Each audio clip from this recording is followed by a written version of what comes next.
अस्सलामु अलैकुम वरहमतुल्लाह। आज हम इस मसले पर गुफ्तगू करेंगे कि क्या ऊँट के लिए भी 7 हिस्से होना लाजमी है।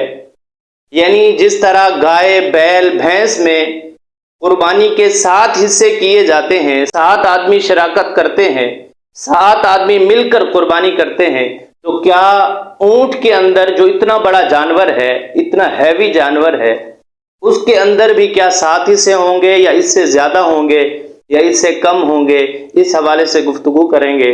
तो अगर आप हमारे चैनल पर नए हैं तो आपसे गुजारिश है कि हमारे चैनल को सब्सक्राइब ज़रूर करें। मसला ये है कि क्या ऊँट के भी 7 हिस्से होंगे। तो हुजूर अलैहिस्सलातु वस्सलाम का फरमान सुन लीजिए, उसके बाद मसला वाज़ेह हो जाएगा। हदीस शरीफ में है कि रसूलुल्लाह सल्लल्लाहु तआला अलैहि वसल्लम ने इरशाद फरमाया कि ऊँट में भी 7 हिस्सेदार शरीक होंगे, यानी 7 अफराद मिलकर ऊँट में कुर्बानी कर सकते हैं।